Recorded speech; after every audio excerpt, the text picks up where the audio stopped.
an old friend, Jed Donahue of the PA Sports Network, and he covers Penn State. He is steeped in Michigan history, however. He also knows Ohio State in and out, so he is prepared to talk Big Ten football in a heartbeat. Jed, welcome. Hi, John. Yeah. Great to be with you guys. Look, I grew up with the Ohio State-Michigan thing. My uncle played for Woody Hayes for 3 years. Okay, so it's part of the DNA, but I've covered Penn State for like 35 years. Go figure, right? They're going to be really good. But I got a funny story. I know we're talking about this tomorrow, John. The Ohio State spring game, you guys have beaten us the last 2 years pretty soundly, right? And Chip Trainum goes 65 yards. I get a text from my buddy in Columbus. He goes, "Isn't that the same hole Edwards went through twice? So they haven't even fixed that or made adjustments yet." So they're all worried about Trainum. Well, they give him 65 yards. Well, Edwards did the same thing. He hadn't done anything yet to make adjustments to that. So, yeah, we're still on that Michigan thing. Yeah. Just thought you'd want to know that. Cover zero, right, Jed? Cover zero. Cover zero, exactly. God, it was brutal. But you guys were terrific, man. And, can we talk about officiating against the Big Ten in these national championship playoffs? The one call that went against Michigan in that TCU game changed the whole tenor of that game. And how is that in the Ohio State game not a late hit on Marvin Harrison in the end zone? And what's going on with the officials? That call against Michigan and the goal line where they ruled it a touchdown changed the whole thing around. Yeah. It really did. Totally. I like this guy. Question. I agree with everything Jed says. Changed the whole thing. We're still seeing pictures of Roman Wilson with his backside touching planet Earth in the end zone. And it's rough. I know. Brutal. Tough off season, right? Talk about, and this is on a lot of people's minds because the team that you cover is one that is getting an absolute ton of attention this year. Everybody talks about the game, the Michigan-Ohio State showdown at the end of the season. But 2 weeks earlier, you're going to have a game out in State College, Pennsylvania against, I would say, potentially a couple of top 5 teams at that point. I know Penn State has to be in the top 5. We'll see what happens there. But, I mean, tell us a little bit about November 11th and how Penn State fans are getting geared up for that matchup already. Well, we're waiting to see what the time's going to be, right? I mean, it's probably, is it going to be a primetime game? I don't know, probably a 3:30 game or something. I hope it's not the big noon. Let's let this thing breathe a little bit. But I'm telling you right now, I've covered Penn State every year since 1986.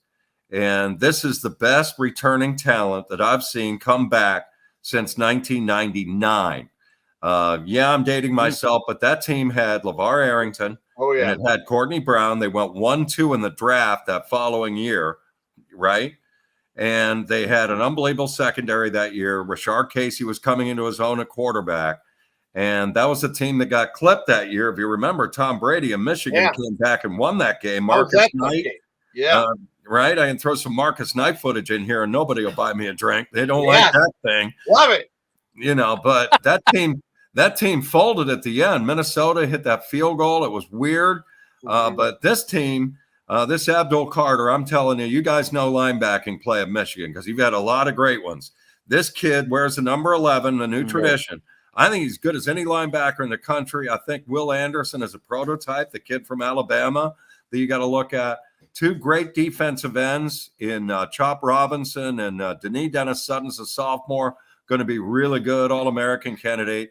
I think they got the best secondary in the conference. I know you guys have a really good one. You got an All-American corner, but they've got Kalen King. It's Michigan guy, Cass Tech. I don't know how they got him out of there, but they did. His twin brother's a linebacker. They got Jacobs to come back. It's all about this Drew Aller at quarterback, okay? Do they have enough explosion at the wide receiver position to be able to kind of free these running backs and things like that? They're really good, Singleton and Allen. Here's what they did last year. They did a wrinkle after, Michigan pounded them. And then, they lost the Ohio State game. Franklin went to the offensive corner to Mike Yursich. He goes, look, I got 3 really good tight ends. Get them involved or else. Well, they went to this, what they call a tight end T, and it's a power formation. You guys will appreciate this. Good fullback play, right? Well, this Tyler Warren looks like a Penn State guy. You throw him in the white uniform, he looks like he played for Joe in the 70s, right? But it's a really physical formation that's tough to stop in short yardage. Plus, you got Warren, you've got this Theo Johnson, who's 6'5", runs like the wind. They're a handful, man. I think they're a legitimate top 8. I think they can go to Columbus and menace with Ohio State. I think the Buckeyes have major issues along the offensive line, and I'm not sure if McCord has the arm strength that they've been used to having the last few years to really exploit what the advantage is at wide receiver there. I think the Ohio State offensive line, that could be their downfall, man. And Penn State's offensive line with Fashanu, really good. A long answer to your short question, but get ready. They're good. Really good. That begs a couple more questions, a couple more short questions. And one of them, Tom and I were talking earlier about how our network on 3 has picked Michigan as having the best running backs group in the nation. But you alluded to those Penn State guys, and I'm sure there's a few Penn State folks that raise a hand and say, wait, not so fast, because these two guys are pretty special themselves. Well, I think if you're a Penn State, right, you got to show the Corum footage from last year in Ann Arbor, okay? There's the gold standard. There they are, right? Edwards and Corum, go get them. And I think that, the Ohio State tandem, right, with Henderson and Williams are pretty damn good. The Michigan guys are more proven. And, that they're a tick better. But the Penn State kids are really special. And for the first time in like forever, guys, we're not talking about an offensive lineup here that's subpar. They're really good, and they've got the best left tackle in the country in Fashanu, who's going to be a top 5 pick next year. So, both have great running games. So does Ohio State. But, the Michigan offensive line and the Penn State offensive line, I don't think there are too many concerns. They're really good. Ohio State, on the other hand, work in progress. Yeah. All right. Here's another one for you. You have alluded to Ohio State a couple of times and talked about Penn State having to go in there. Give me, if this is a very early take, but I'm going to put you on the spot a little bit. Tougher game at this point in Jed Donahue's mind. Will it be the Buckeyes in their own house or Michigan in Happy Valley? Ooh, I think Michigan and Happy Valley is a tougher out for the Wolverines. Wow. I think it's a real tough out. That's saying a lot. Yeah, I love McCarthy. I love your quarterback. I think he's got a lot of confidence. He's as talented a kid as I've seen at the quarterback position in Michigan in a long while. And you guys have a great quarterback legacy. You got the greatest player ever in NFL history. He's one of your guys, right? But I love this kid. He's got moxie, the running game. Can you guys blow people away with a passing game? You tell me. Give me something for my guys here. Bell, I think, was underrated. Do you have, is Johnson back? Do you have that talent there? You always have good tight ends. Do you have that? Come on the road and win up here? Well, I think they're going to be able to throw the football. Whether or not, the question is, do they have the guy? And Tom and I have talked about that. Do they have a Braylon Edwards, or do they have a Marquise Walker, or do they have somebody that is going to blow the top off the defense? And I know Calvin Johnson got behind the Ohio State defense last year down in Columbus, and that doesn't count. Everybody gets behind. Yeah, I say it's yet to be proven. Tom, you addressed this one as well. Do you think that Michigan's passing game at this point should scare people? We don't know. We won't know until we see some development out of CJ and Darius Clemens somebody's got to step up, because right now at the wide receiver, based on last year, I know Roman Wilson's going to be solid with his breakaway. They're the alpha dog, the guy I talked about, the Mario Manningham, and at overtime time running a drag to win the game. Is that going to happen? I don't see it. I got to see it to believe it. But I want to throw it at Jed, at you on this point. I have Michigan winning all their games except one, and that's against Penn State. I have that as a loss to Penn State. Okay. So with that in mind, because the venue, the venue, and Yeah. by the way, I mean, I would be shocked if that be in prime time, because the Michigan State and Ohio State game is at night, and they rarely ever put Michigan State and Michigan on TV at the same time, let alone Ohio State, Michigan. That's right. So I mean, it's probably that big noon kickoff you're not looking forward to, and I'm curious to know. I'm curious to know, Jed, why is there such a demonstrative difference between the whiteout night game versus the nooner at Penn State? Why is there such discrepancy in how tough it is to win at those? You got the tailgating that goes on all day, so that's a well-oiled machine. There's just something about the night atmosphere at Beaver Stadium that they've been there all day. It's event oriented. There's just something about it that's one of the great traditions that there is in college football, and it's a gnarly deal, man, when you got to come on the road and win up here, especially when it's under the lights. You've seen it. When you play in the whiteout up here, you got to survive the first 8 minutes, okay? You can't get played off your feet. You can't turn the ball over early and get that crowd all revved up. You got to silence them a little bit. I mean, I think Michigan in this atmosphere with that running game, play keep away and, keep that crowd out of it. But I'm telling you, Barkley hit that draw one year and, the Michigan just was played off their feet after that. You got to weather the first 8 minutes. When you do that, you settle in and you're good to go. But you better bring a good offensive line here, and you better bring a pass rush up here to be able to deal with this environment. I don't care whether it's noon, 3:30, or 8 o'clock. Yeah. And when it's going to be a top 5 matchup or top 10, which it's going to be, that's just going to electrify it even more. I mean, how big is this game? Jed, it's huge.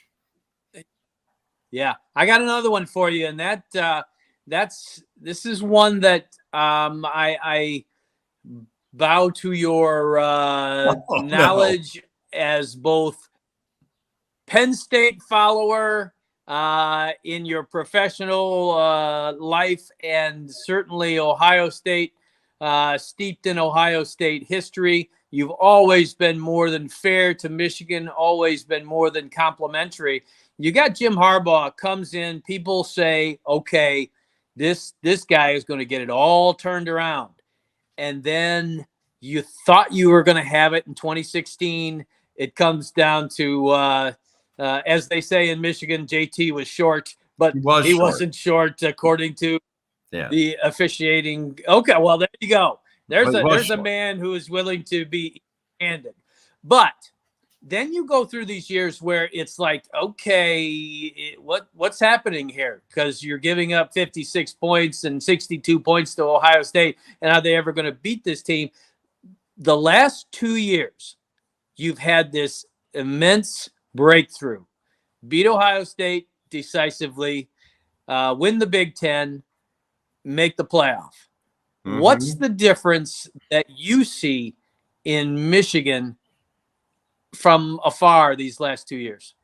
Well, I think that it's the lines. I mean, when Michigan was really good, and John, you and I have talked on my show all these years, when Michigan is really good, their offensive line, the running game is there.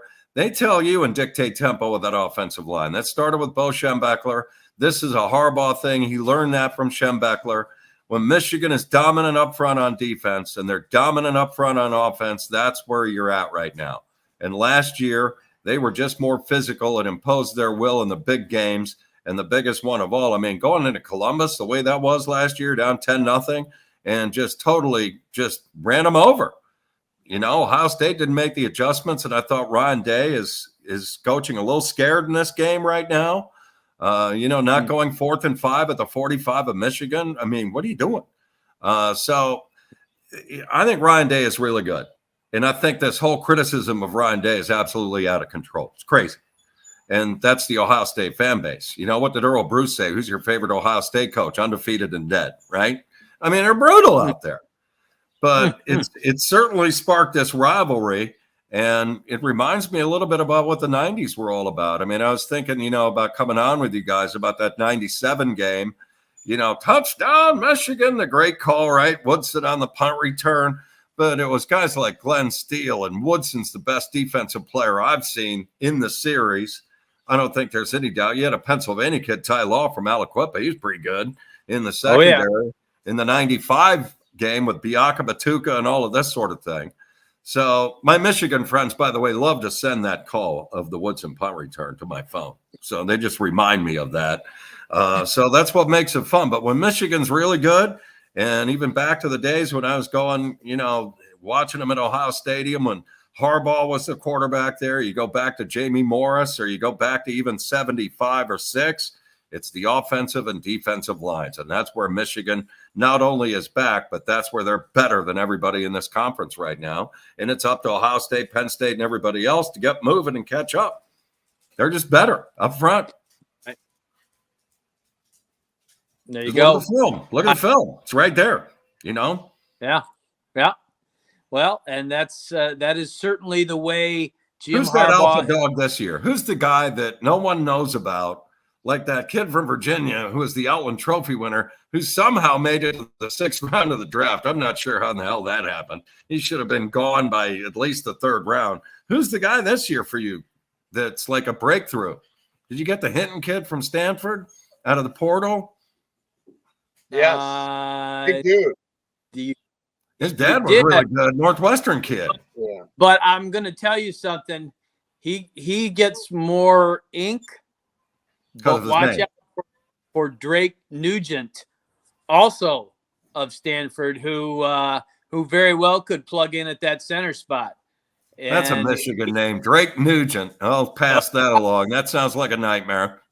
And he is a bulldog in there, and I am told that he is just absolutely relentless. And you put a guy like Zach Zinter, who came back after opening those holes against Ohio State, he's going to be there at right guard again. So, I think looking forward to that, by the way. Oh, God, he's back. I forgot about him. Oh, no.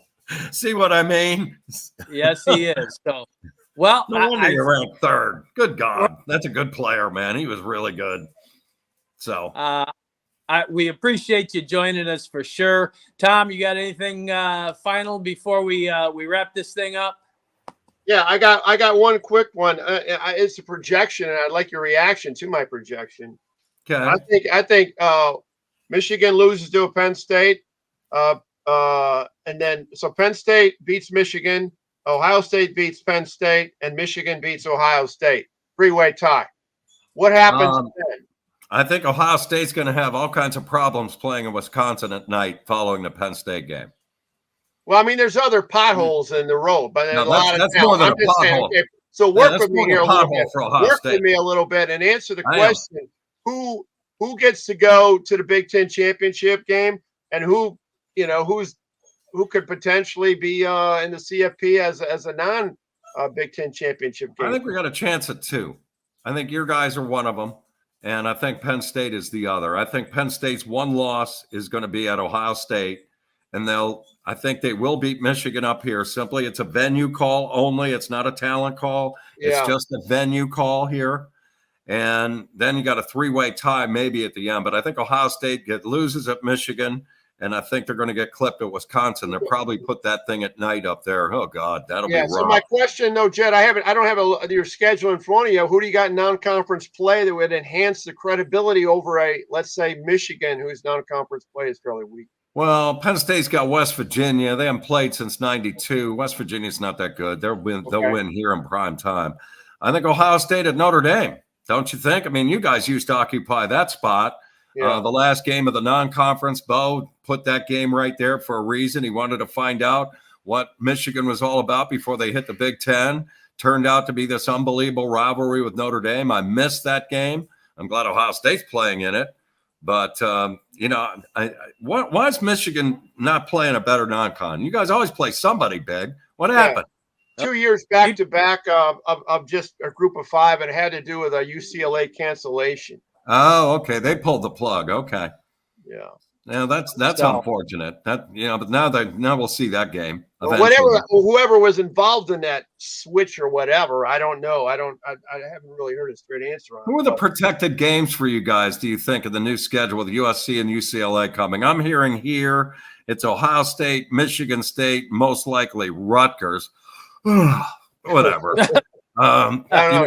What are protected? Michigan State and Ohio State are protected games for Michigan. So who'd be the third one that they'll throw in there? They're going to do a USC UCLA deal. They might go USC given some of the bowl history. You know, never know.